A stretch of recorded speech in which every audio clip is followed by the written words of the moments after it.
بعض اوقات اب بہت اکثر شہروں میں ہونے لگ گیا تو نوجوان جب شادی کرتے ہیں تو میاں بیوی یہ فیصلہ کر لیتے ہیں کہ 2 سال تک ہم نے بچہ پیدا نہیں کرنا ہے، اور اس کے لیے دوائیاں بھی استعمال کرتے ہیں، بہت عجیب و غریب طریقے اختیار کیے جاتے ہیں. تو کیا اس طرح سے کرنا درست ہے کہ نہیں؟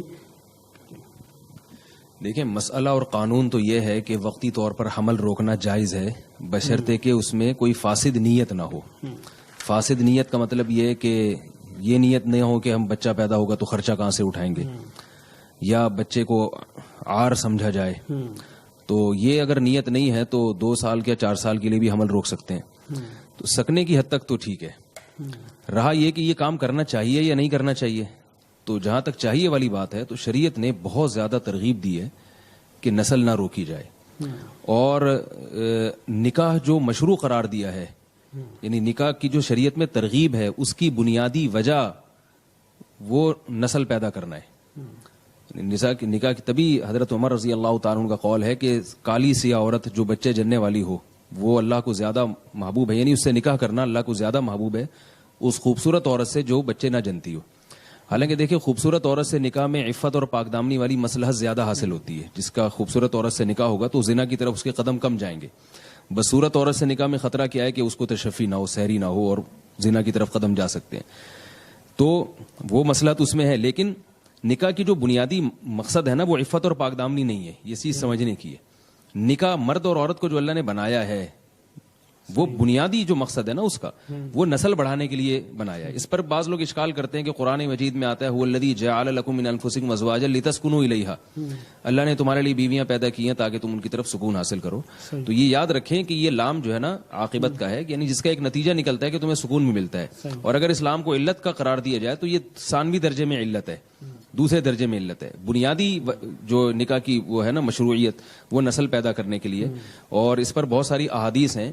محدثین نے باقاعدہ یہ باب باندھا ہے، باب النہی الذی باب العلت التی من اجلہ نہی عن التبتل، جس وجہ سے نبی نے نکاح سے دور رہنے کا حکم دیا اس وجہ کا بیان، اور اس کے تحت اولاد والی احادیث فقہا لے کر آتے ہیں. اور حدیث میں آتا ہے کہ تزوجوا ولا تکونوا کرہبان النصارى، اور آپ صلی اللہ علیہ وسلم فرمایا تزوجوا الودود الولود فانی مباہی بکم الامم. تو پہلی بات تو یہ سمجھنے کی ہے کہ نکاح کی مشروعیت ہے ہی نسل بڑھانے کے لیے، بنیادی مقصد ہی اس کا یہ ہے. تبھی آپ صلی اللہ علیہ وسلم نے 5 عورت سے نکاح کو بھی ناپسند فرمایا. دوسری بات یہ ہے کہ یہ جو شادی شدہ جوڑے اس لیے نسل کو روک لیتے ہیں، ان کے ذہن میں ایک چیز بیٹھ جاتی ہے کہ بچے کی ولادت سے زوجہ کا حسن و جمال میں کمی آ جائے گی. لیکن یہ اس موقع پر یہ بھول جاتے ہیں کہ حمل روکنے سے جو عورت کی صحت کو نقصان ہوتا ہے، وہ نقصان اس نقصان سے بہت زیادہ بڑھ کر ہے جو بچہ پیدا ہونے کی صورت میں ہوگا. حمل روکنے کی کوئی تدبیر ایسی نہیں. میں نے بڑے بڑے ڈاکٹروں کے حوالے اس میں، جو یورپ کے جو نوبل انعام یافتہ ڈاکٹر ہیں میڈیکل سائنس میں، اور جو خاص طور پر اس فیلڈ میں ماہر ہیں، ان کی اپنی کتاب میں نے ان کے باقاعدہ حوالے ذکر کیے ہیں کہ کوئی بھی طریقہ اب تک ایسا ایجاد نہیں ہوا ہے نسل روکنے کا جس میں عورت کی صحت کو نقصان نہ ہو. اور ان میں سب سے کم درجے کا نقصان ہے چڑچڑاپن. کسی بھی طریقے سے جب نسل کو روکا جائے تو عورت کی طبیعت میں چڑچڑاپن پیدا ہوتا ہے، جھنجھلانا طبیعت میں، گھر میں لڑائی جھگڑے، جس کی وجہ سے طلاقوں کا ریشو بڑھتا ہے. اور یہ جو میں نے کہا کہ حمل روکنے میں نقصان ہے اور عورت کی ولادت میں جو نقصان ہے وہ نقصان کم ہے، یہ بھی ایک برسبیل تنزل. ورنہ اصل بات یہ ہے کہ ولادت کے عمل سے گزرنے میں وقتی نقصان ہوتا ہے عورت کو، لیکن چونکہ اس کی فطرت کا حصہ ہے، نتیجے کے لحاظ سے اس کی صحت کے لیے یہ مفید ہے. اور ایک اہم بات یہاں یہ بھی ہے کہ جو لوگ اس نیت سے حمل روکتے ہیں تو یہ بات یاد رکھیں، اولاد پیدا کرنا اپنے اختیار میں نہیں ہے. کئی ایسے کیسز آ چکے ہیں کہ میاں بیوی نے ابتدائی دنوں میں حمل روکا اور اللہ کی قدرت کے بعد میں پھر ان کی اولاد ہی نہیں ہوئی ہے. تو یہ اختیار میں نہیں ہے کہ آپ بچوں کی پیدائش میں 4 سال کا وقفہ کر لیں اور کہیں اب 4 سال کے بعد پیدا ہوں گے. یہ ضروری نہیں ہے کہ وہ ہوں. ممکن ہے ابھی قدرت آپ کو اولاد دینا چاہتی ہو اور آپ نے اس کو روک لیا، اور بعد میں جب آپ چاہتے ہیں تو اب قدرت نہیں دے رہی. اس لیے یہ اللہ کے کام ہیں، عافیت اسی میں ہے. شریعت بھی یہ کہہ رہی ہے، میڈیکل سائنس بھی یہ کہہ رہی ہے، اور عقل بھی یہ کہہ رہی ہے کہ جو نکاح کا ایک لازمی نتیجہ ہے، نیچرل نتیجہ ہے، اس نتیجے کو روکنے کی کوشش نہ کی جائے. اسی میں معاشرے کی فلاح بھی ہے اور مرد اور عورت دونوں کی صحت بھی اسی میں. جزاک اللہ جی، بہت شکریہ.